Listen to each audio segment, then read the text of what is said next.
परमेश्वर का धन्यवाद हो। और आज फिर हम उसके चरणों में आए और प्रभु यीशु मसीह के नाम में हम इकट्ठा होते हैं, इसलिए कि परमेश्वर की संतानों को यह प्रतिज्ञा दी गई है परमेश्वर ही के द्वारा कि वह अपनी संतानों के बीच में उपस्थित होगा। वह अपने संतानों के बीच में उपस्थित होता है और प्रभु यीशु मसीह है जो इसके लिए माध्यम है। और परमेश्वर के पिता के विषय में उसी ने हमें बताया। वह हमारा और सब मनुष्यों का और उन सारे लोगों का जो उसकी संतान कहलाते हैं, पिता परमेश्वर है और स्वामी प्रभु है। उसी के द्वारा सब प्राणी इस जगत में उत्पन्न हुए हैं और जो उससे उत्पन्न हुए हैं वही उसकी संतान कहलाते हैं। और जो उसकी संतान कहलाते हैं वे ही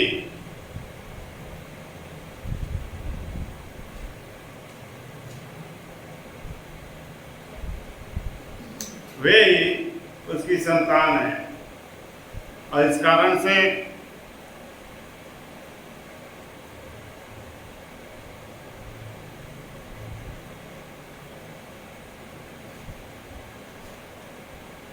वे सारे लोग उससे प्रार्थना करते हैं। प्रभु यीशु मसीह जब इस जगत में आया, प्रभु यीशु मसीह जब इस जगत में आया और उसने लोगों से उस सत्य के विषय में बातें की। परमेश्वर की यह इच्छा है कि परमेश्वर का वह सत्य लोगों के सामने प्रकट किया जाए, लेकिन वह कैसे, यह संभव नहीं था क्योंकि सत्य किसी को मालूम नहीं था। मनुष्यों में ऐसा कोई नहीं जो सत्य को जानता हो पूरी रीति से। सत्य को तो केवल वही बता सकता है जो परमेश्वर के पास है, या फिर वह स्वयं परमेश्वर हो जो स्वयं सत्य हो, वही सत्य को बता सकता है। मैं इस बात का एक उदाहरण फिर से देता हूं कि प्रभु यीशु मसीह जब पिलातुस के सामने खड़े हुए तो पिलातुस ने उससे पूछा कि सत्य क्या है। पिलातुस ने उससे पूछा कि सत्य क्या है।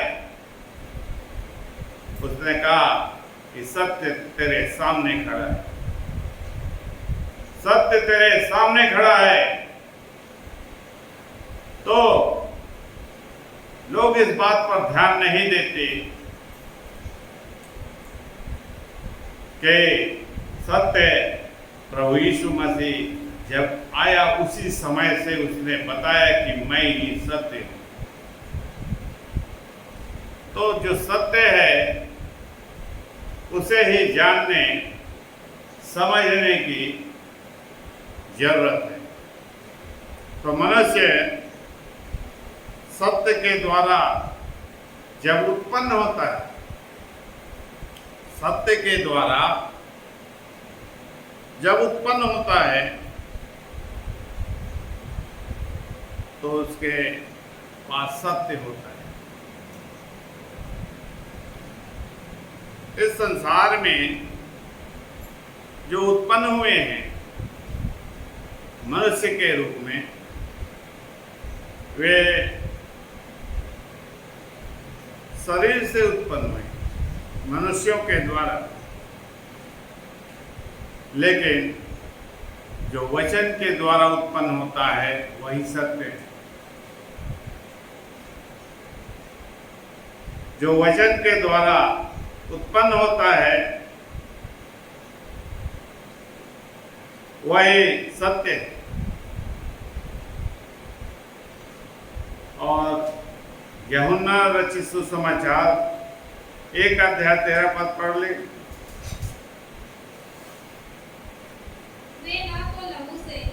वे ना तो लहू से, ना शरीर की इच्छा से, ना शरीर की इच्छा से, ना मनुष्य की इच्छा से, ना मनुष्य की इच्छा से, परंतु परमेश्वर से उत्पन्न हुए हैं। परंतु परमेश्वर से उत्पन्न हुए हैं।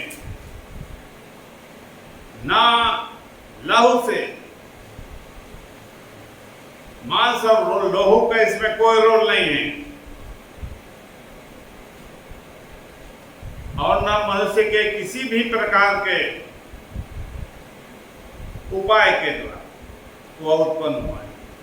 जो सत्य है, जो सत्य है वे मनुष्य के उपाय से उत्पन्न नहीं होता।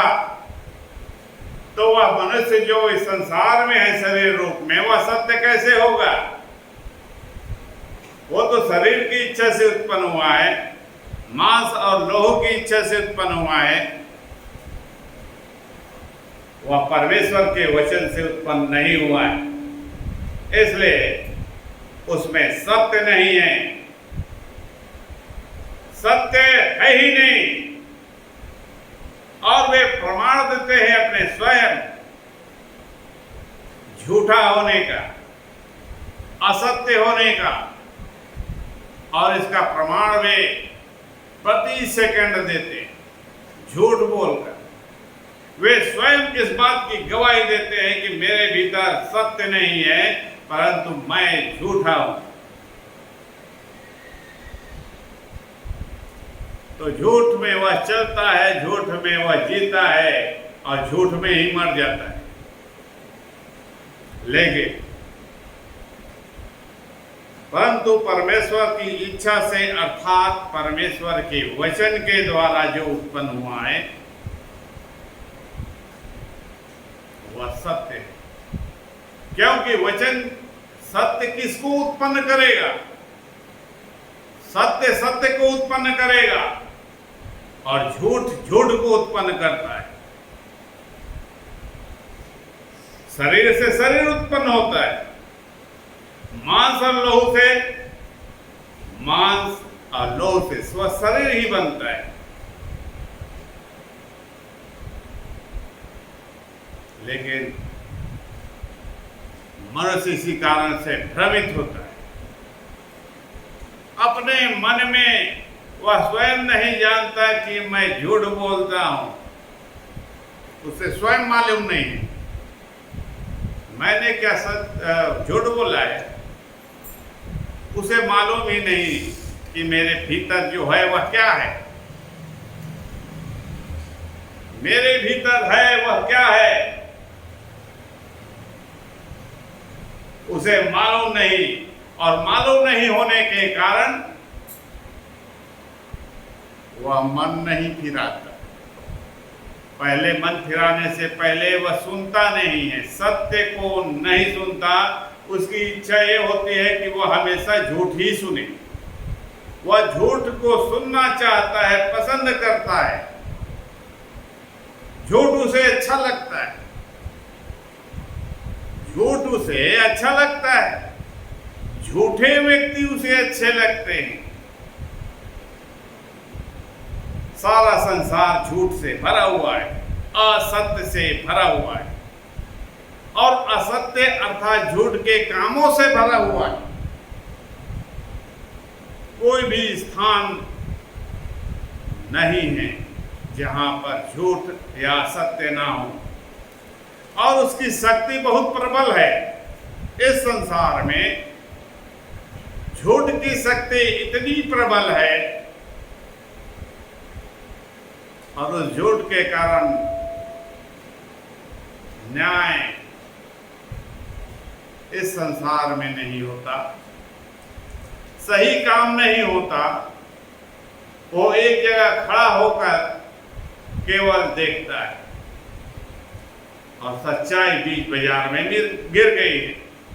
सच्चाई संसार में गिर गई है। सत्य यहां भेजा गया, सत्य मनुष्य के सामने दिया गया, सत्य को जानने समझने के लिए उसके लिए उपाय भी किया गया, लेकिन बाजार में उसका मूल्य नहीं।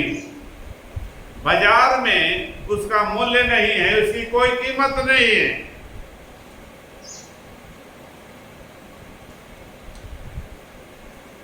तो परमेश्वर ने अभी जैसे हमने पढ़ा, क्या पढ़ा कि वे परमेश्वर की संतान जो वचन के द्वारा उत्पन्न होते हैं, उसे ही परमेश्वर ने अपनी संतान होने का अर्थात सत्य से उत्पन्न होने वाला वह व्यक्ति है, तो उसके मन में जो सत्य से उत्पन्न होता है, उसके मन में सत्य होता है, उसके आत्मा में सत्य होती है।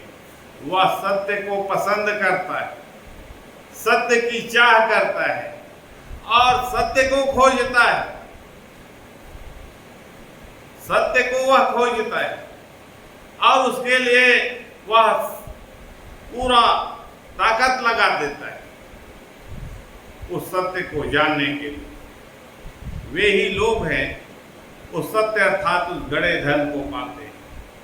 वे ही उस सत्य को अर्थात गड़े हुए धन को पाते हैं जो अपना पूरा जीवन सत्य के लिए लगा देते हैं। सत्य ऐसे ही नहीं मिलता, सत्य ऐसे ही नहीं मिलता, क्योंकि लोगों की दृष्टि में बाजार में उसकी कोई कीमत नहीं है। तो परमेश्वर ऐसे ही दे देगा अपने उस मोती को, जिसे उसने क्या कहा है, गड़ा हुआ धन, बहुमूल्य मोती।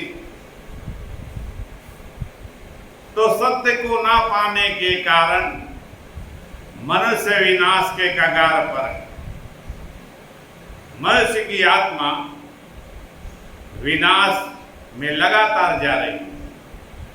और यीशु मसीह ने क्या कहा कि सकरे मार्ग से प्रवेश करो,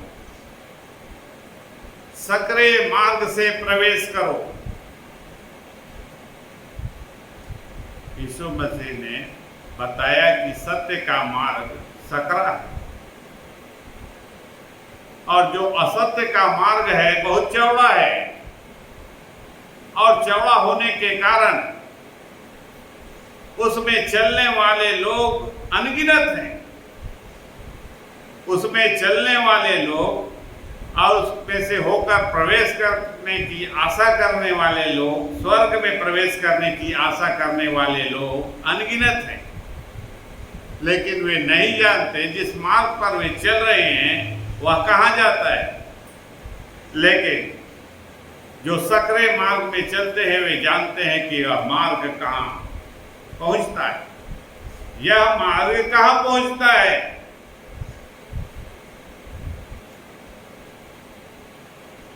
और जो सत्य पे चलता है वो क्या करता है, सकरे मार्ग में प्रवेश करने के लिए वह सामने आता है। वह क्या करता है, वह सबसे पहले उस सकरे मार्ग से अपने आप का अलगाव करता है, उस चौड़े मार्ग से अपना अलगाव करता है। चौड़ा मार्ग जिसमें सारे लोग चलते हैं। सारे लोग कैसे, ये व्यक्ति, बहुत से व्यक्ति, इस स्थान के व्यक्ति, सारे संसार के व्यक्ति, पूरे देश के व्यक्ति इसी रास्ते में चल रहे हैं। हम भी चलेंगे, इसी रास्ते में चल रहे हैं सब लोग, हम भी चलेंगे। बिना प्रचार, बिना बताए, बिना सिखाए, अधोलोक का जो मुंह है ऐसे ही खुला हुआ है, बेपरिमाण। बेपरिमाण, इसीलिए अधोलोक का मुंह ऐसे ही खुला हुआ है, असीमित रूप में खुला हुआ है कि एक झटके में अनगिनत लोग, करोड़ों लोग यहां आके ढकला जाएं। ये मृत्यु का वह मुंह है जो सारी आत्माओं को एक झटके में निगल जाता है, एक झटके में निगल जाता है। लोगों को सोचने समझने का मौका नहीं मिलता।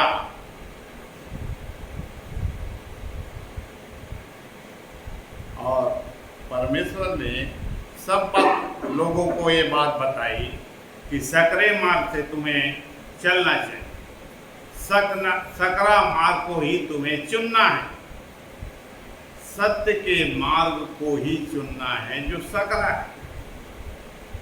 सत्य का मार्ग को ही तुम्हें चुनना है जो सकरा है, और असत्य का जो मार्ग है वह चौड़ा है। सत्य का मार्ग कठिन है। सकरे का मतलब है सत्य का मार्ग बहुत कठिन है, और असत्य का जो मार्ग है बहुत आसान।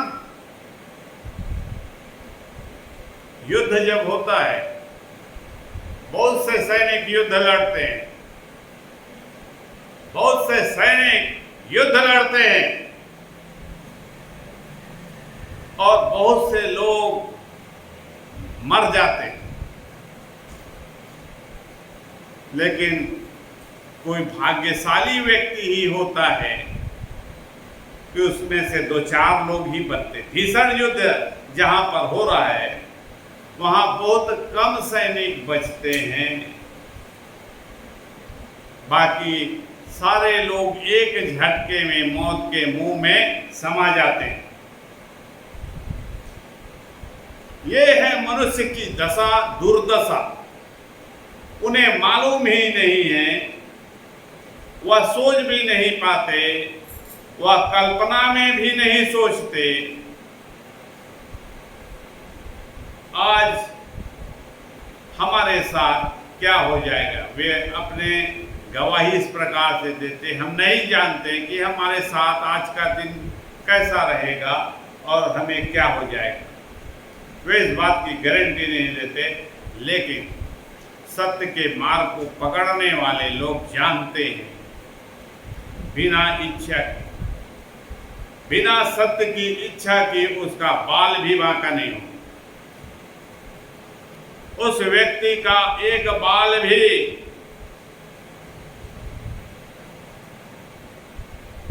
आकाश के पक्षियों को देखो, गौरैया जब उड़ते उड़ते बिना मतलब के अपने आप नहीं गिरती, जब तक उसके मार्ग में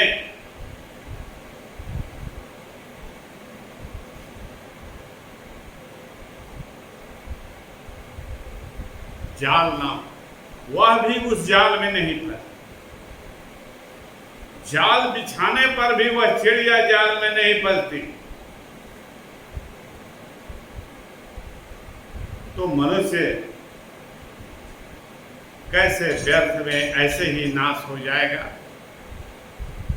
मनुष्य कैसे ही व्यर्थ में नाश हो जाएगा, जब एक चिड़िया का नाम परमेश्वर की दृष्टि में है, जो आकाश का पक्षी है, एक छोटी चिड़िया गौरी, वह भी उड़ते उड़ते अपने आप गिरकर नहीं मरती,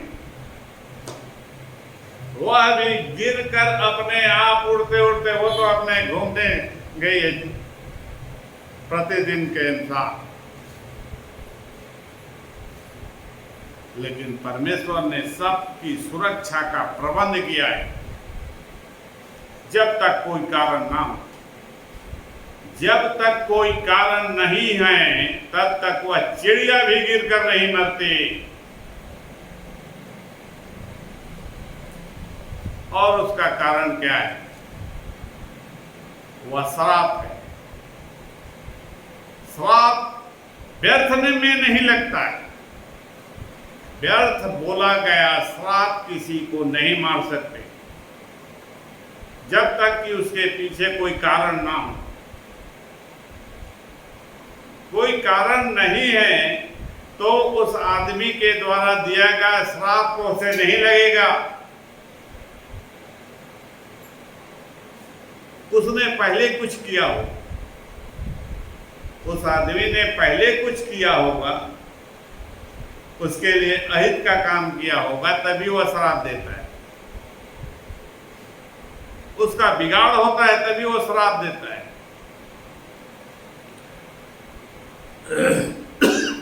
चिड़िया किसे श्राप देगी? वह गिर कर नहीं मरती है जब तक उसे आकाश के पक्षी को नियंत्रित ना करे, या परमेश्वर अथाह है, उसका वचन अथाह है और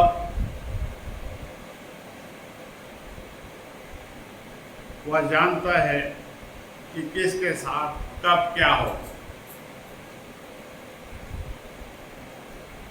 इसी प्रकार से सत्य जो मनुष्य को प्रभु यीशु मसीह के द्वारा दिया गया, उस सत्य के प्रकाश को जानने और समझने के लिए, तो सत्य के प्रकाश के द्वारा जब मनुष्यों को वह सर्वप्रथम मिलता है अनुग्रह के द्वारा, सर्वप्रथम मनुष्य को सत्य मिलता है अनुग्रह के द्वारा। और किसके द्वारा? प्रभु यीशु मसीह के द्वारा। प्रभु यीशु मसीह ही वह व्यक्ति है इस संसार में जिसके ऊपर परमेश्वर अनुग्रह किया। और क्या किया उसने? यूहन्ना 1:14 में पिछले समय में इस वचन को पढ़े थे। वह अनुग्रह और सच्चाई से, वह अनुग्रह और सच्चाई से परिपूर्ण है। यीशु मसीह जो परमेश्वर की संतान, परमेश्वर के द्वारा उत्पन्न हुआ, परमेश्वर के वचन के द्वारा उत्पन्न हुआ, उसे इस स्वभाव में लोड किया गया। किस स्वभाव में? अनुग्रह और सच्चाई। अनुग्रह मतलब दया।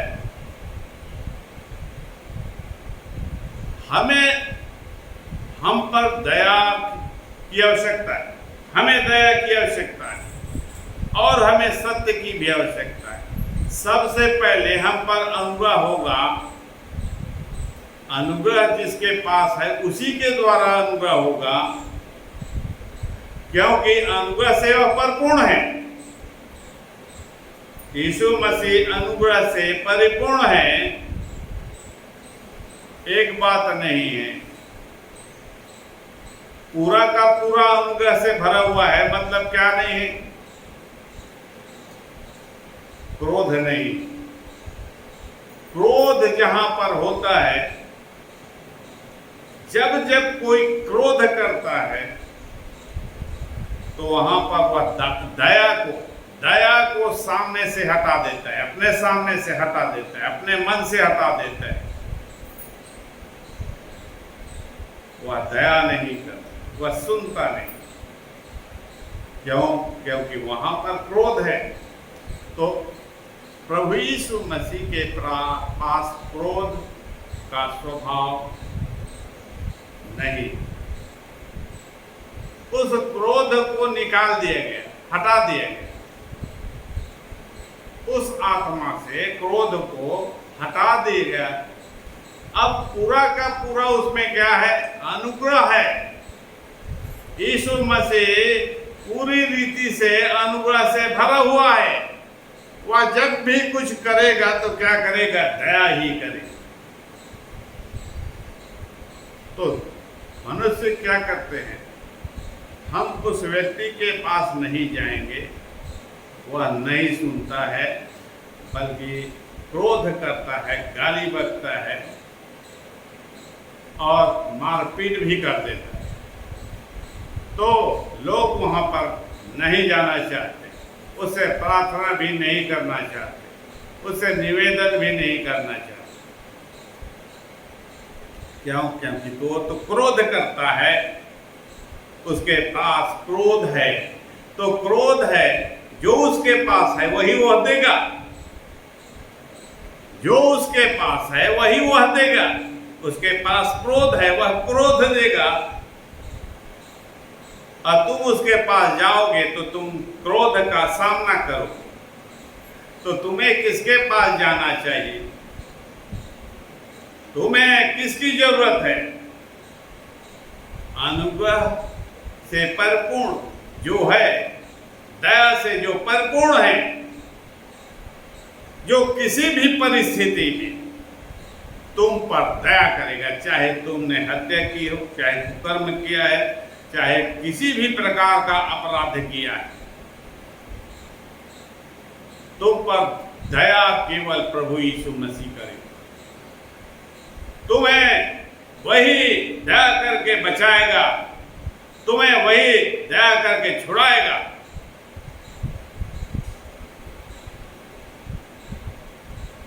ये लोग क्या सोचते हैं?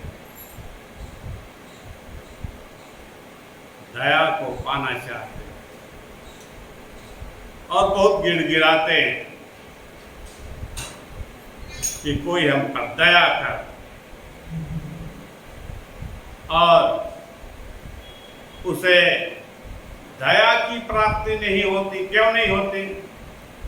क्योंकि सामने वाले से जिससे वो आशा करके गया है वह तो क्रोधी है, वह दुष्ट है, क्रोध के कारण वह दुष्ट है, बुरा है, वह बुरा ही करता है। और सच्चाई, प्रभु यीशु मसीह सच्चाई से परिपूर्ण है, परिपूर्ण, मैंने पूरी रीति से सच्चाई से भरा हुआ है। झूठ नहीं है उसके पास, उसके पास झूठ नाम की कोई चीज नहीं है। झूठ बहुत भयानक है।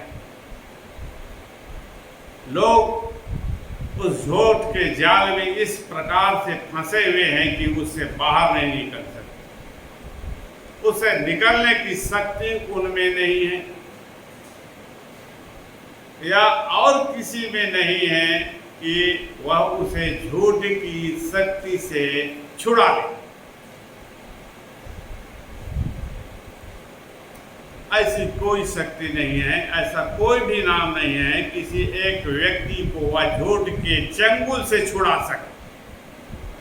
वह डींग तो बहुत मारता है कि मैं ये कर दूंगा, वो कर दूंगा, मैं ऐसा हूं, मैं वैसा, अपना डींग बहुत हाँकता है, लेकिन वह अपने भीतर से वह झूठ को स्वयं नहीं निकाल सकता। झूठ के बंधन से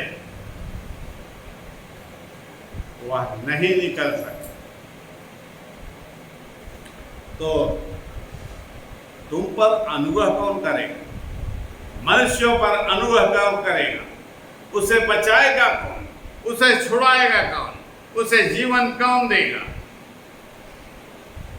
सत्य ही देगा।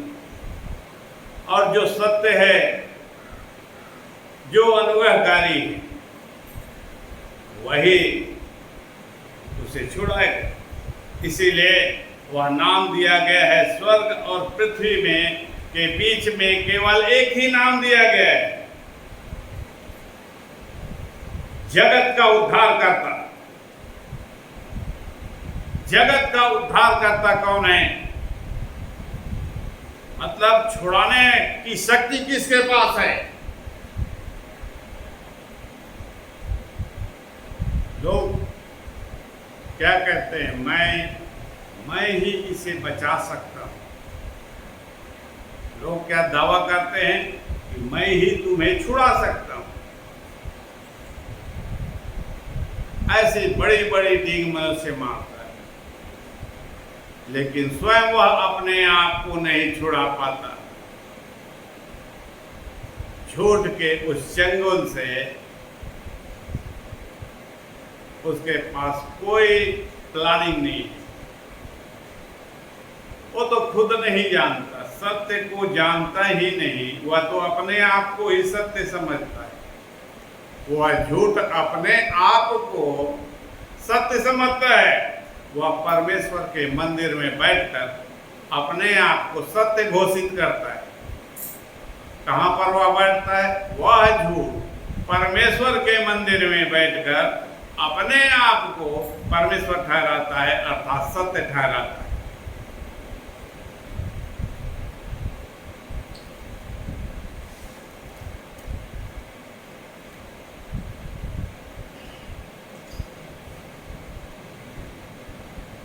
लूका रचित सुसमाचार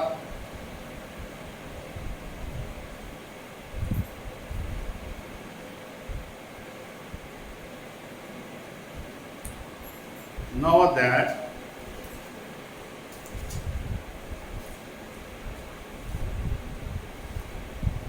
28 पद से 32 पद, 28 से 32। लूका रचित सुसमाचार 9 अध्याय 32 पद तक 28 से। इन बातों के कोई 8 दिन बाद इन बातों के कोई 8 दिन बाद वह पतरस, यूहन्ना और याकूब को साथ लेकर वह पतरस, यूहन्ना और याकूब को साथ लेकर प्रार्थना करने के लिए क्या करने के लिए? प्रार्थना करने के लिए। जब वह प्रार्थना कर ही रहा था और जब वह प्रार्थना कर रहा था तो उसके चेहरे का रूप बदल गया। तब उसके चेहरे का रूप बदल गया।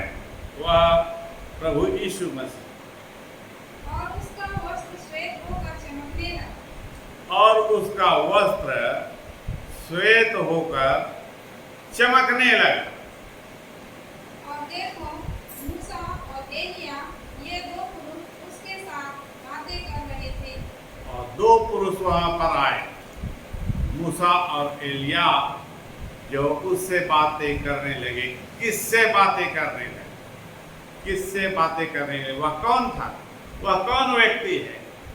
प्रभु यीशु मसीह। आगे ये महिमा सहित दिखाई दिए ये महिमा सहित दिखाई दिए और उसके मरने की चर्चा कर रहे थे, जो यरूशलेम में होने वाला था।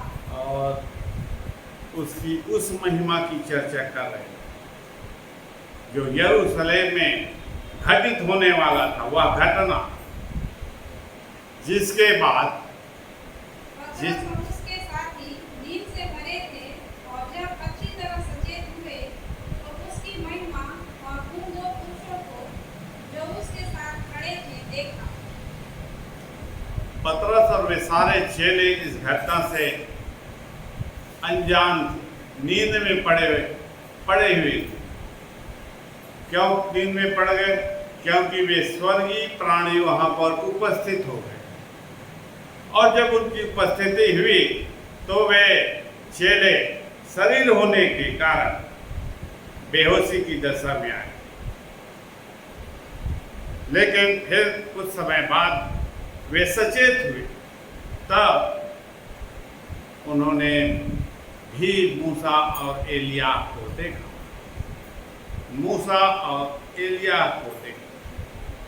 स्वर्गीय प्राणी, स्वर्गीय प्राणी का तेज और मनुष्य का तेज, ये कितना जमीन और आसमान का अंतर है। वे मूसा और एलिया के तेज जो है उसको मनुष्य सह नहीं पाता। लेकिन प्रभु यीशु मसीह भी मनुष्य था वहां पर। लेकिन जब वे स्वर्गीय प्राणी उपस्थित हुए तो यीशु मसीह का मुख क्या हो गया?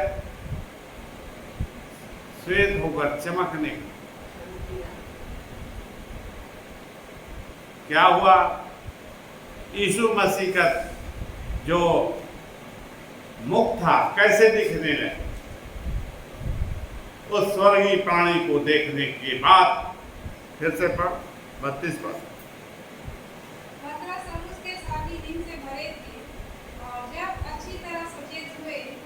उसकी महिमा और उन दो पुरुषों को जो उसके साथ खड़े थे देखा।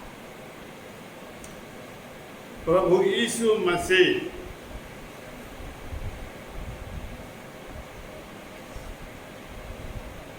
उसका वस्त्र भी जब वे स्वर्गीय प्राणी उपस्थित हुए,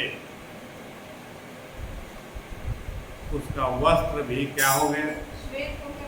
श्वेत होकर चमकने लगा। और उसका मुंह कैसा दिखाई? बदल गया, चेंज हो गया, मुख चेंज हो गया, उसका रूप बदल गया। तो मनुष्य का रूप इसी प्रकार से बदलने वाला। मनुष्य का रूप जब प्रभु यीशु मसीह आत्मिक रूप में, अब आत्मिक रूप में वह जब आएगा तो जो लोग परमेश्वर की संतान, प्रभु यीशु मसीह उन स्वर्गीय प्राणियों के सामने क्या खड़ा हो सका? मूसा और एलिया के सामने वह क्यों खड़ा हो सका, जबकि पतरस, यूहन्ना और याकूब वहां पर उसका सामना नहीं कर सके, वे खड़े नहीं हो सके। अब तक प्रभु यीशु मसीह ही परमेश्वर का संतान है। यद्यपि पतरस, यूहन्ना और याकूब वहां पर थे, लेकिन परमेश्वर की संतान नहीं बने थे। परमेश्वर की संतान नहीं बने थे। लेकिन प्रभु यीशु मसीह परमेश्वर की संतान पहले से है। वह पहला है, परमेश्वर का वह पहला उठा है, वह परमेश्वर की ही संतान है। मनुष्य रूप में परमेश्वर ने उसे उत्पन्न किया वचन के द्वारा,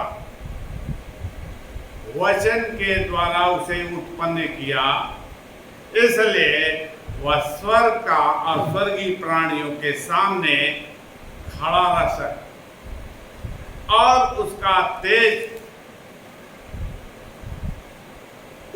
तेज भी चेंज हो गया। वह क्या हुआ उसके साथ?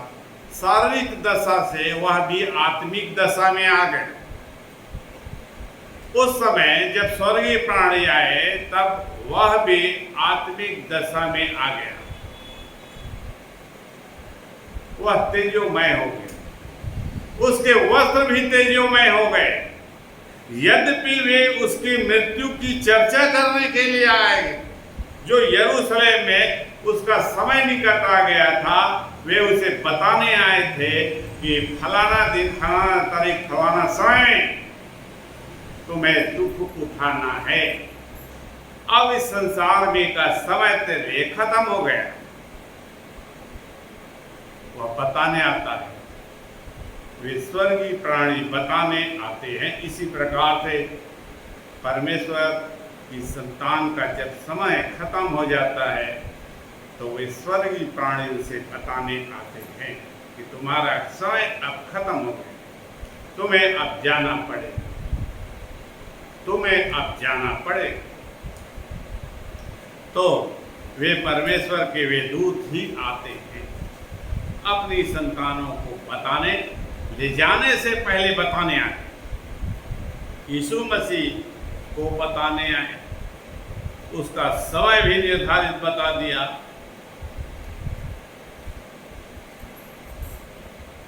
तो ये सत्य के संतानों को बताया जाता है, सब आदमियों को नहीं। सत्य की संतानों को बताया जाता है, सब मनुष्यों को नहीं बताया जाता। और जब वे आते हैं तो उसके प्रकाश, उसके तेज से सत्य की संतानों का रूप बदल जाता है, रूप बदल जाता है। वैसे ही वह जब परिपूर्णता जैसे यीशु मसीह के पास थी, यीशु मसीह के पास जैसे परिपूर्णता थी, वही परिपूर्णता एक साधारण मनुष्य जो परमेश्वर की संतान बन गया,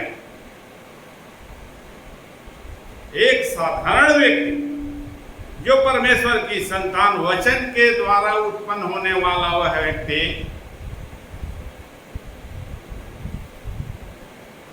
उसका भी रूप बदल जाएगा, उसका भी रूप क्या हो जाएगा, चेंज हो जाएगा। वह स्वर्गीय प्राणी जब प्रकट होगा, वह स्वर्गीय प्राणी यीशु मसीह केवल नहीं बल्कि सारे स्वर्गीय प्राणी, परमेश्वर के सारे दूत उसके साथ आएंगे, उसके साथ आएंगे, इसके यीशु मसीह के साथ। और जब आएंगे तो एक तरफ वह क्या करेगा, एक तरफ वह कटिंग करने का आदेश लेकर आएगा और आते ही वह काम चालू हो जाएगा, आते ही वह काम चालू हो जाएगा विनाश का। और दूसरी तरफ क्या होगा, दूसरी तरफ जो परमेश्वर की संतान है उसका रूप बदलते जाएगा, उसका रूप बदलते जाएगा, वह शारीरिक दशा से आत्मिक दशा में आ जाएगा और उसका तेज भी बदल जाएगा। मनुष्य का शरीर का तेज और है, वह बहुत मंदीन है, 0 बल्ब के समान। मनुष्य का तेज कितना है, 0 पावर के बल्ब के समान। लेकिन आत्मिक प्राणी का जो तेज है हजारों वाट के समान। तो वह शक्ति जो हजारों वाट के तुल्य है, उसी शक्ति के द्वारा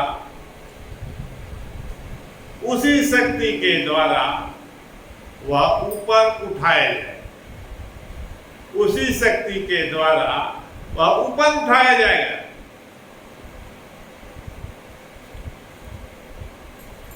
तो ये सत्य की बातें सत्य के वचन में है, सत्य का वचन परमेश्वर की ओर से है। सत्य की संतान प्रभु यीशु मसीह के वचन के द्वारा जो उसने उसे दिया, वे सत्य के वचन के द्वारा इस जगत के सारे मनुष्य उसी वचन के द्वारा परमेश्वर की संतान बनते जाते, मतलब उत्पन्न होते जाते हैं। जिस दिन वे सत्य को अपने भीतर ग्रहण करता है, जिस दिन वह व्यक्ति मन को क्या करता है, चेंज करने के लिए तैयार हो जाता है, चेंज करने के लिए तैयार हो जाता है, और जब उसे चेंज कर देता है तो सत्य अंदर आ जाता है, सत्य अंदर आ जाता है। जब तक सत्य अंदर नहीं आएगा बदलाव नहीं होगा। सत्य जब अंदर नहीं आएगा, वह बदलाव उसके जीवन में नहीं होगा, तब तक क्या होता है, वह मंडलाता है, वह उसके ऊपर मंडलाता है, मतलब वहां पर अनुग्रह हो रहा है, उस मनुष्य के ऊपर अनुग्रह हो रहा है। चाहे वह 1 दिन करे, 1 महीना करे, 1 साल करे, 10 साल करे या जीवन भर करे, अनुग्रह खत्म नहीं होता, क्योंकि अनुग्रह परिपूर्ण है। अनुग्रह परिपूर्ण है, वह खत्म होने का नाम नहीं लेता, वह अनुग्रह ही अनुग्रह है। एक अनुग्रह गया, दूसरा आ गया, दूसरा गया, तीसरा आ गया, 1000 गया, 2000 गया, 3000, उसकी कोई सीमा नहीं है, ना उसके दिनों की गिनती है, ना वर्षों का अंत। प्रभु यीशु मसीह आजकल और युगान युग क्या है, एक साथ। उसके अनुग्रह की कमी उसके पास नहीं है कि अनुग्रह तो खत्म हो गया, अब मैं तुझ पर दया नहीं करूंगा। अनुग्रह तो खत्म हो गया, मैं तुझ पर दया नहीं करूंगा, ये बात नहीं है। वह तो अनुग्रह पर अनुग्रह करता है। अनुग्रह को चाहने वाले लोगों की कमी है, अनुग्रह अनुग्रह को चाहने वाले और अनुग्रह को मांगने वाले की कमी है, वे नहीं चाहते हम सब कुछ ठीक कर लेंगे, हमारे पास वह योग्यता है, हमारे पास वह शक्ति है। और तुम्हारे पास जो शक्ति है वह 0 वाट के बल्ब से भी कम है, तुम कुछ नहीं कर सकते। यीशु मसीह क्या कहते हैं? मेरे बिना तुम कुछ नहीं कर सकते। तुम्हारे पास कुछ है ही नहीं। तुम एक अपने बाल के सिर के बाल को ना काला कर सकते ना उजला कर सकते। अपने बाल को ना काला कर सकते ना सफेद कर सकते। तुम क्या कर सकते? यूहन्ना 2:11।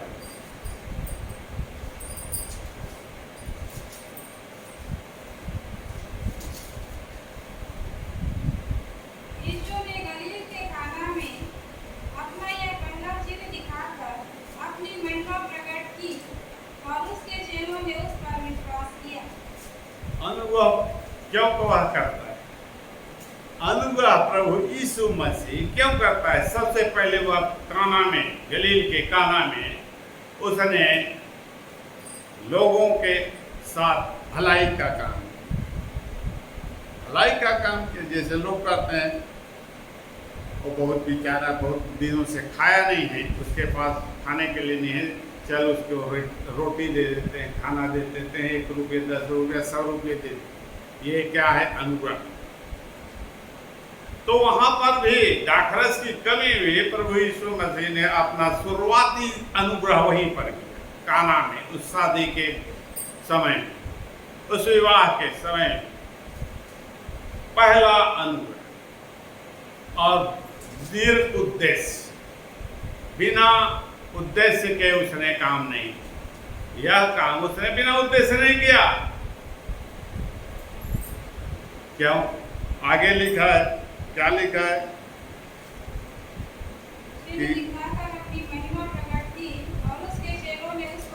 उसके चेलों ने विश्वास किया। उसने यह काम इसलिए किया कि उसके चेले पहले विश्वास करें, उसके बाद जो लोग देखते हैं वे विश्वास करें।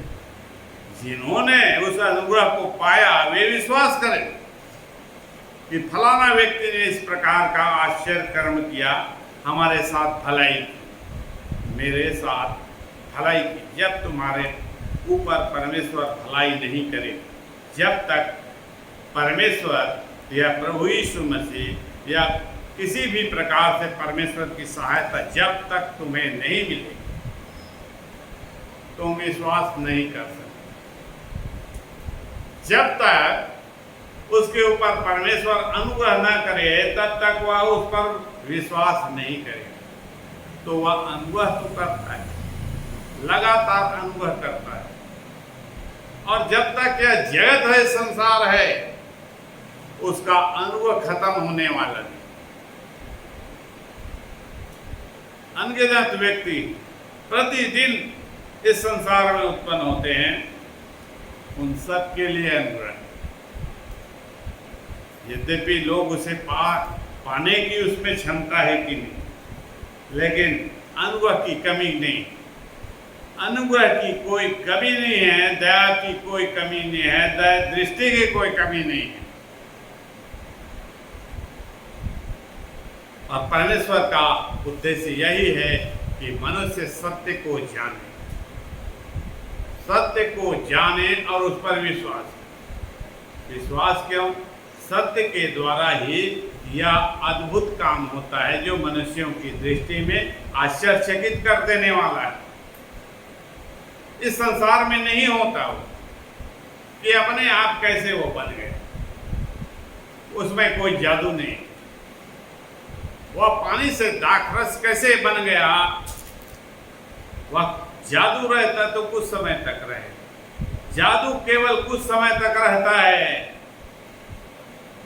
उसका प्रभाव कुछ समय बाद जादू का अपने आप खत्म हो जाता है। लेकिन जो वास्तविक है, जो वास्तविक है वह प्रभु यीशु मसीह के द्वारा, सत्य के द्वारा वह कभी खत्म नहीं हो। वो जैसा उसने कर दिया यहाँ पर, वह पानी दाखरस ही बन गया। लोग उसे पीते रहे, उसका उपयोग करते रहे,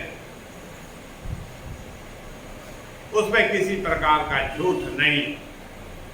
झूठ ये है कि लोग अपनी महिमा करने के लिए, कुछ समय के लिए लोगों के दिमाग को फेर देते, नियंत्रित कर लेते, और तब वह ये सोचता है कि वास्तव में पानी नहीं दाखरस है, जबकि वो नहीं रहता है, वह पानी ही रहता है।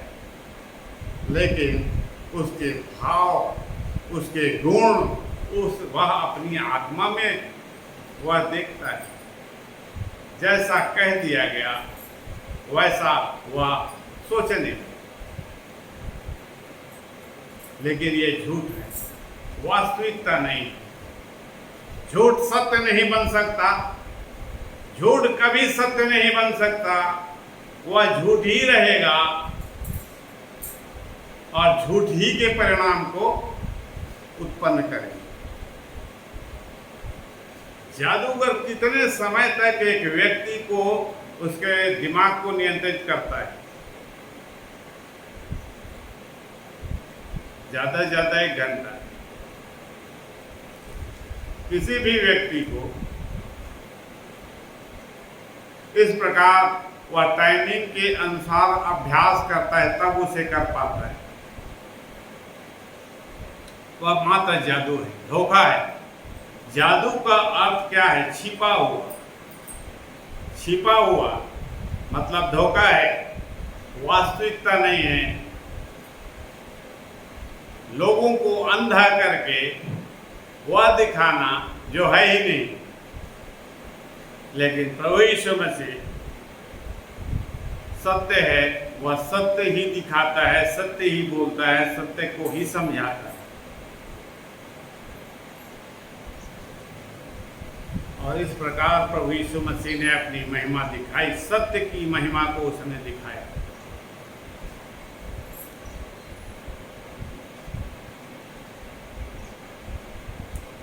यूहन्ना 1:17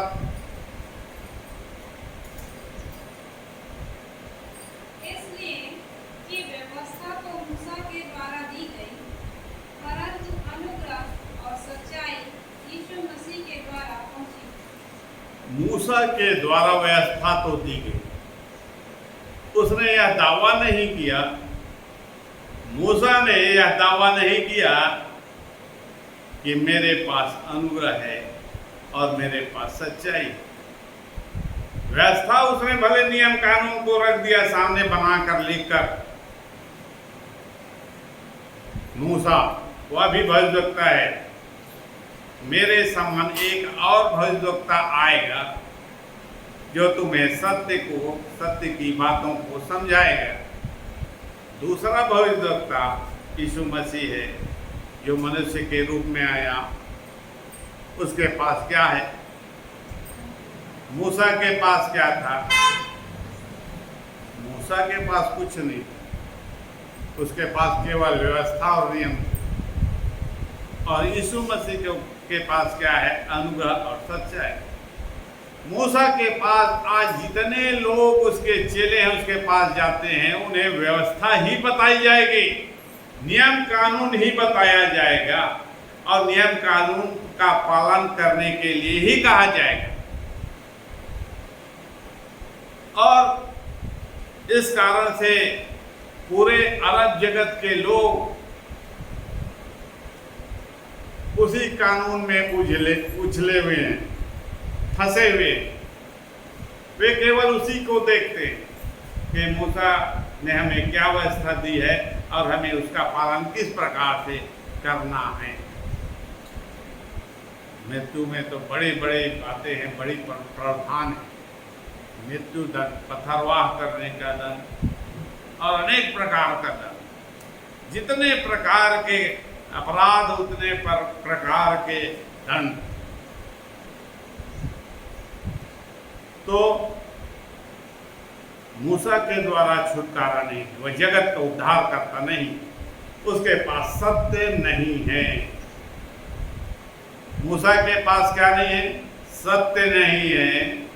उस सत्य को बताने की उसके पास क्षमता नहीं कि उस सच्चाई को वह बता सके जो परमेश्वर के पास है, जो अनुभव के रूप में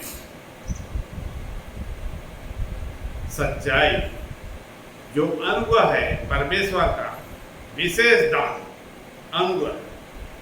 व्यवस्था तो पहले है, लेकिन व्यवस्था के द्वारा क्या कोई बच सकता है? व्यवस्था के पालन किए बिना क्या कोई बच सकता है? कोई भी नहीं बच सकता।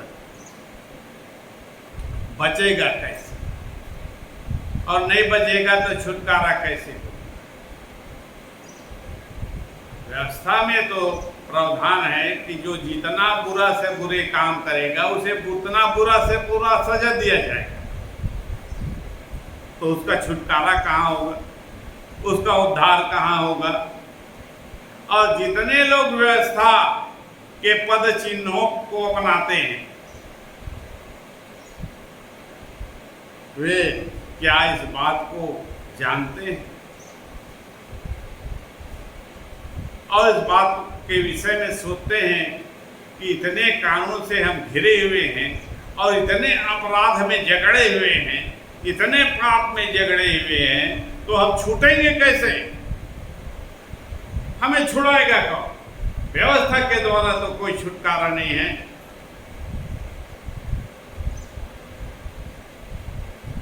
तो छुटकारा के लिए अनुभव चाहिए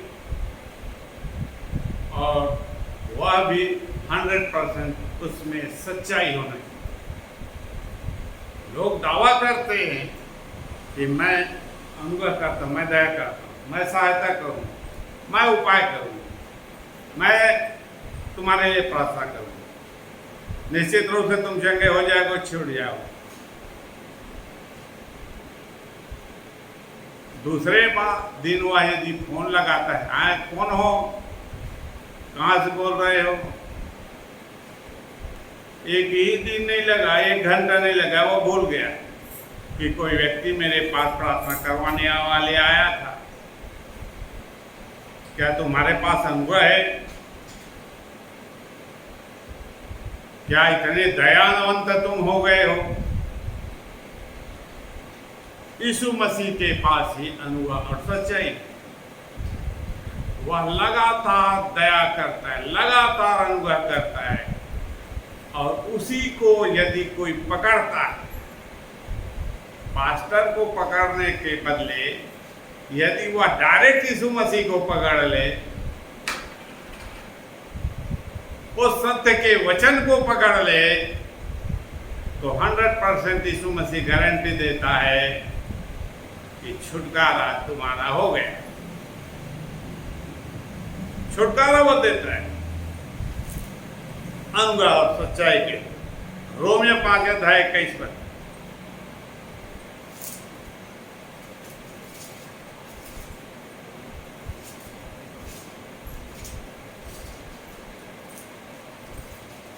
रोमियो के पत्र 5:21 कि जैसा पाप ने मृत्यु फैलाते हुए राज्य किया, वैसा ही हमारे प्रभु यीशु मसीह के द्वारा अनुग्रह भी अनंत जीवन के लिए धर्मी ठहराते हुए राज्य करे। धर्मी ठहराए बिना, धर्मी ठहराए किसी भी व्यक्ति को जो पापी है, यदि धर्मी नहीं ठहराया गया कानून के द्वारा, कानून उसे घोषित ना कर दे, वह कानून इस बात की घोषणा ना कर दे कि वह तो दोषी नहीं, लेकिन व्यवस्था इस बात की घोषणा कभी नहीं करेगी। उसके पास एविडेंस है कि ये पापी है, या दुराचारी है, या हत्यारा है, या चोर है, या निकम्मा है, चाहे जो कुछ भी हो। कानून इस बात की घोषणा नहीं करता क्या बाइज्जत बरी हो जाए। बाइज्जत बरी केवल यीशु मसीह करे। धर्मी जब वह उसे ठहरा देता है, अनुग्रह के कारण उस पर कोई चार्ज नहीं लगा सकता। सत्य यदि उसे स्वतंत्र करे, सत्य कौन है? यीशु मसीह ही तो सत्य है। तुम सत्य को जानोगे और सत्य तुम्हें स्वतंत्र कर देगा। तो यीशु मसीह तुम्हें छुटकारा देगा। इसीलिए वह क्या है? जगत का उद्धार करता, हर मनुष्य का उद्धार करता, छुड़ाने वाला। और कोई नाम नहीं है जो किसी को छुड़ा सके।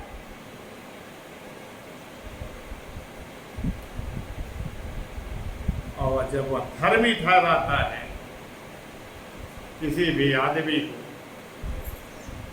वह क्यों करता है? वह अनुग्रह करता है, इसलिए वह धर्मी ठहराता है। इसलिए कि वह अनुग्रह करता है, उसे पवित्र करता है। दयावंत होने के कारण, नम्र और दीन होने के कारण वह तो उससे परिपूर्ण है, भरा हुआ है। उसके पास अनुग्रह और दया की कोई घटी नहीं है, कोई कमी नहीं। वह हर समय, आजकल और युगानुयुग तक दया करेगा।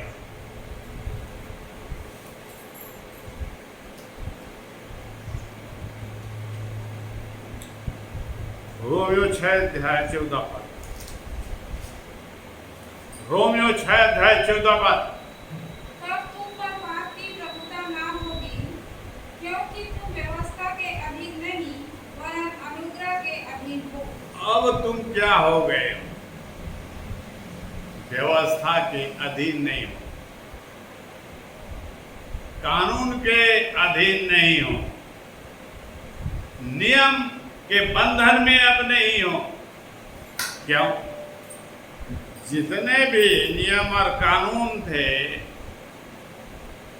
और जितना भी दोष तुम्हारे ऊपर था, वो सब की कीमत तो यीशु मसीह ने एडवांस में चुका दिया।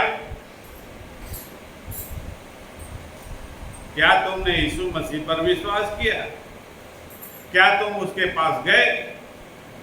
क्या तुम्हारे मन में यह इच्छा हुई कि प्रभु यीशु मसीह ही अनुग्रह करने वाला एकमात्र सत्य है, वह जगत का उद्धार करता है, मुझे उसी के पास जाना चाहिए? क्या तुमने ऐसा सोचा? और उसने जो कहा कि बुराई से अलग हो जाओ, जो जो तुम करते आए हो और अब भी कर रहे हो, उसे अपने आप को अलग कर लो।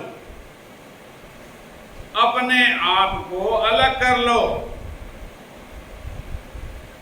यही है मन फिराने का काम, अलग करना अपने आप को। वह जो कुछ भी इस संसार में कर रहा है, जो बुरा है,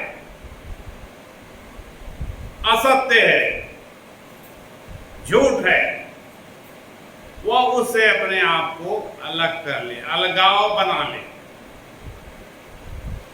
तो उसके ऊपर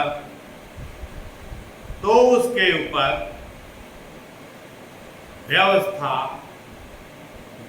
काम नहीं करेगी।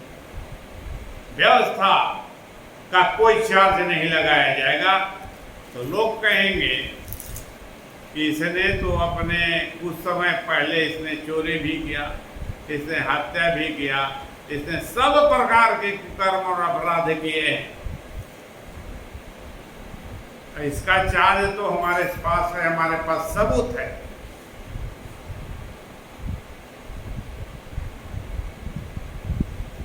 तो व्यवस्था जो है शरीर तक सीमित है।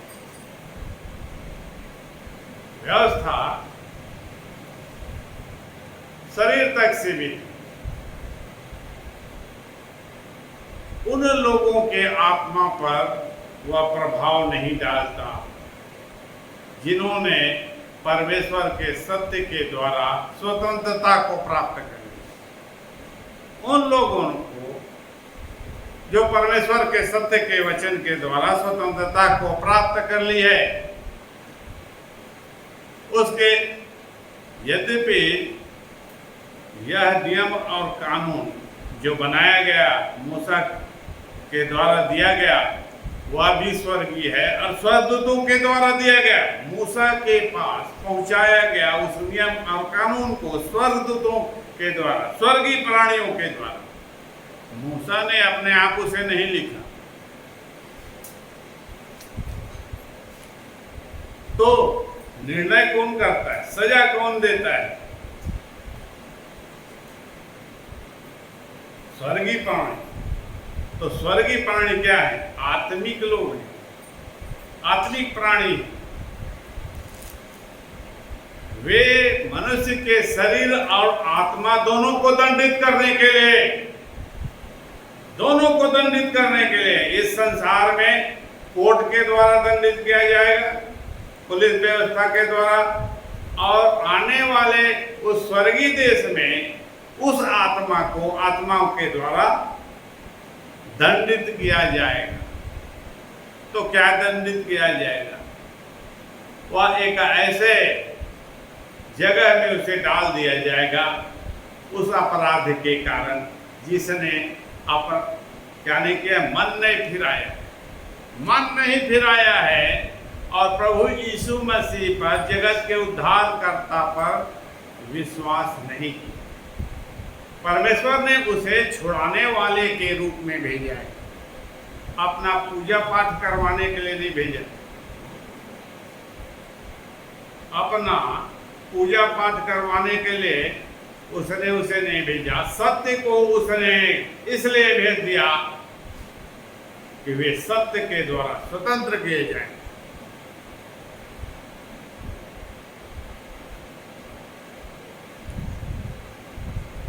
यूहन्ना 8:32 पर फिर से आखिरी पर,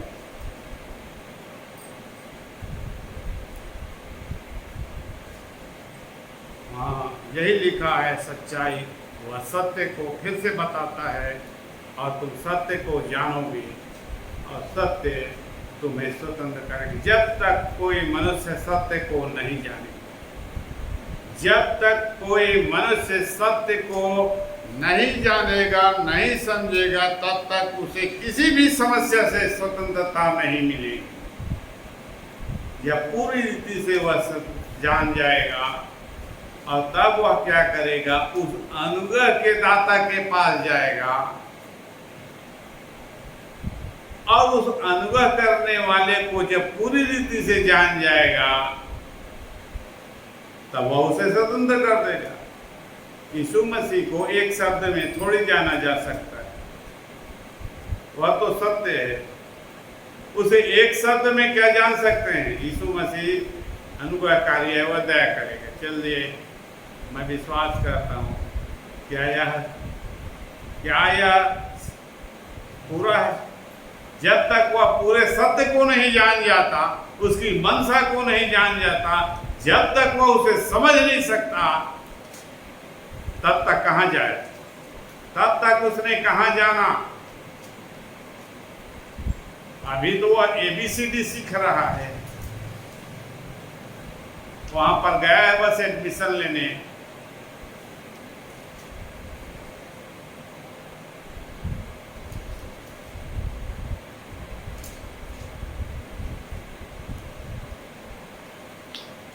तो वे लोग सत्य के द्वारा स्वतंत्र किए जाते। और आखिरी पद देख लेते हैं, प्रकाशित वाक्य 21:3 पद।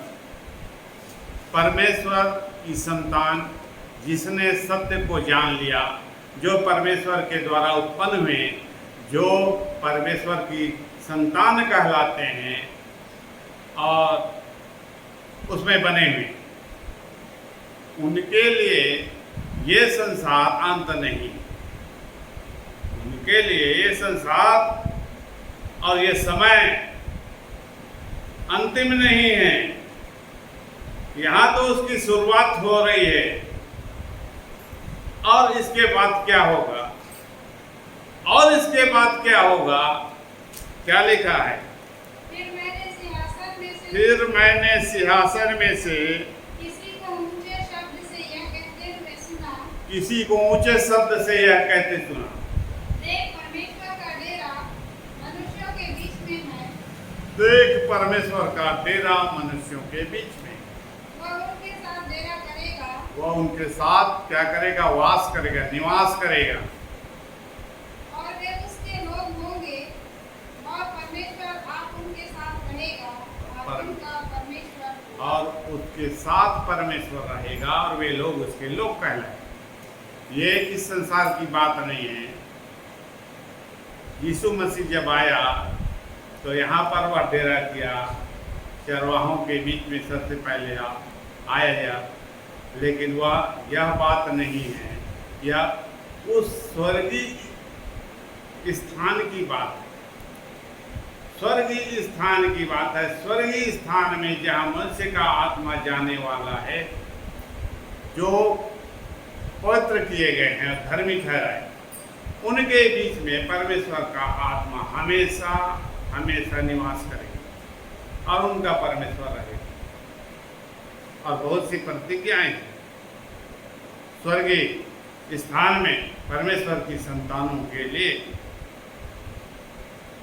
वह हर समय अपनी संतान के साथ रहेगा, जैसे एक पिता के साथ उसके पुत्र और पुत्री रहते।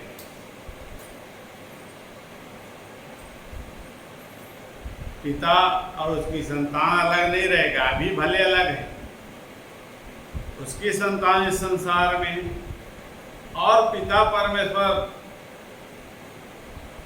किसी को मालूम नहीं कि वह कितनी दूरी पर है, कहाँ पर है, कितने ऊंचे पर है। परमेश्वर की संतान को मालूम नहीं कि मेरा पिता कहाँ पर है। वह आत्मिक जगत में है, लेकिन वह जानता है कि मेरी संतान कहाँ पर है।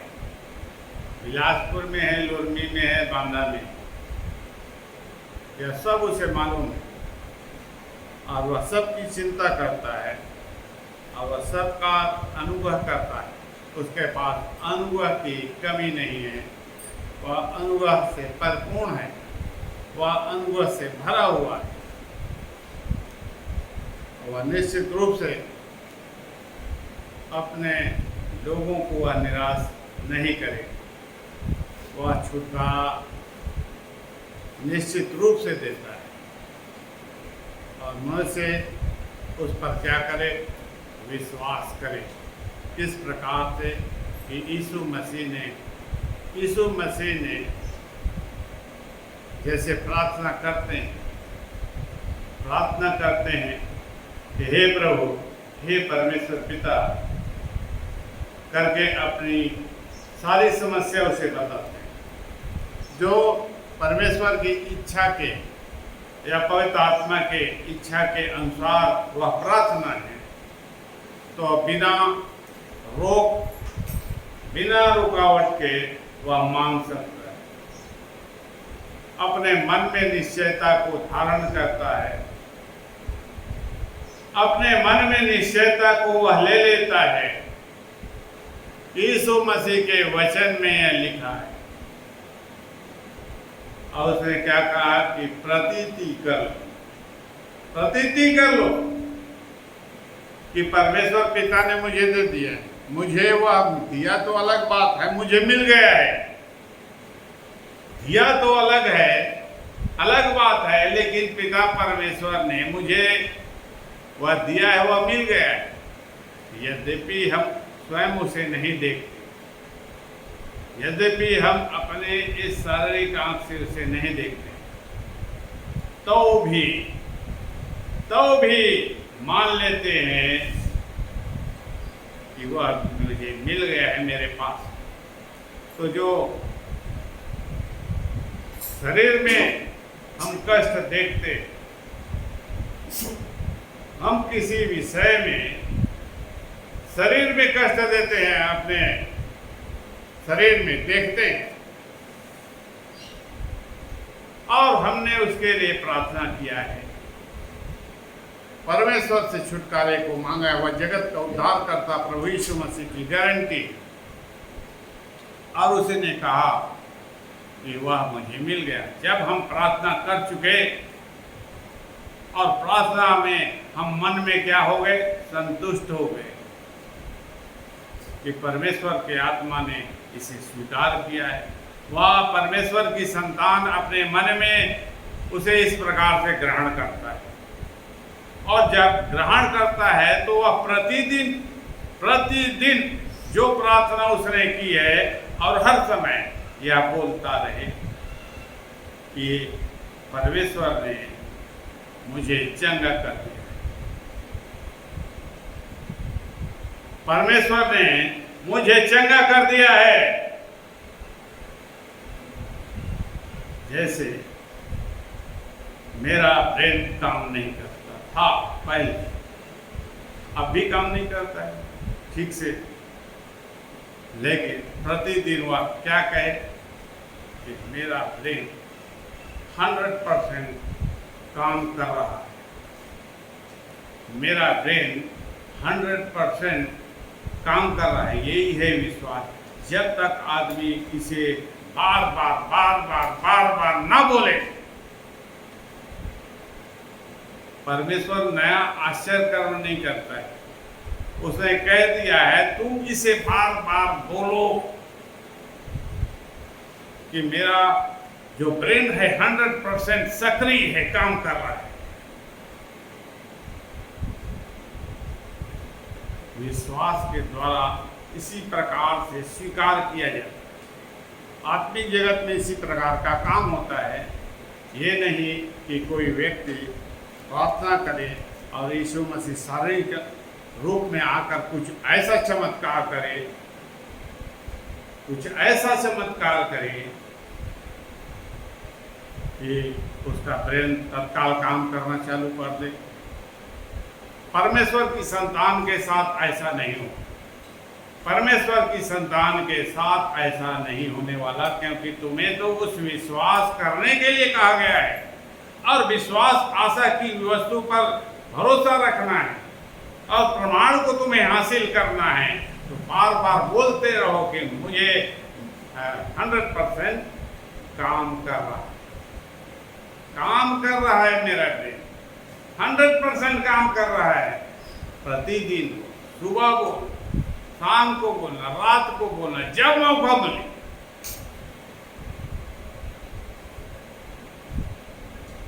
तो बार बार बोलने से विश्वास के द्वारा काम होता है। बार बार बोलने से विश्वास होता है। एक बार प्रार्थना करने के बाद व्यक्ति भूल जाता है। क्या भूल जाता है कि मैंने क्या प्रार्थना की थी, उसे स्वयं नहीं मालूम, उसे स्वयं नहीं मालूम कि मैंने क्या प्रार्थना की। अब जब भूल गया है तो उसके साथ वह आत्मिक कार्य कैसे?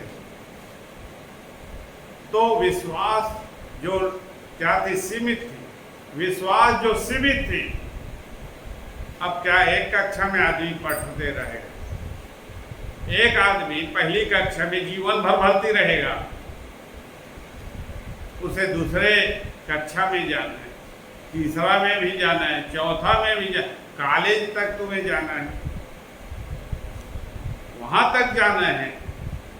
उसी स्तर से विश्वास, जब एक ही लगातार मांगने का काम कर रहे हैं और प्रतिदिन यदि प्रार्थना करते हैं, आज मैं प्रार्थना किया कि मुझे प्रभु दया कर मेरा पैर ठीक हो,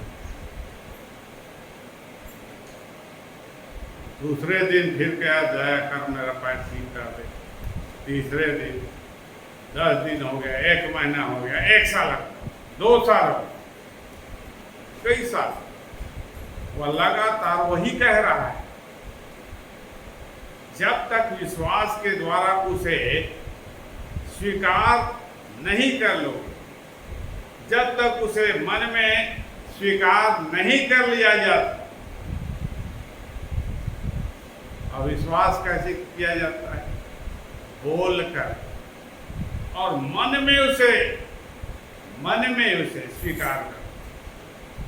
मन में जब तक वो स्वीकार नहीं होता तब तक निश्चयता नहीं आती। जब तक स्वीकार नहीं होता तब तक वह क्या होता है, संदेह होता है।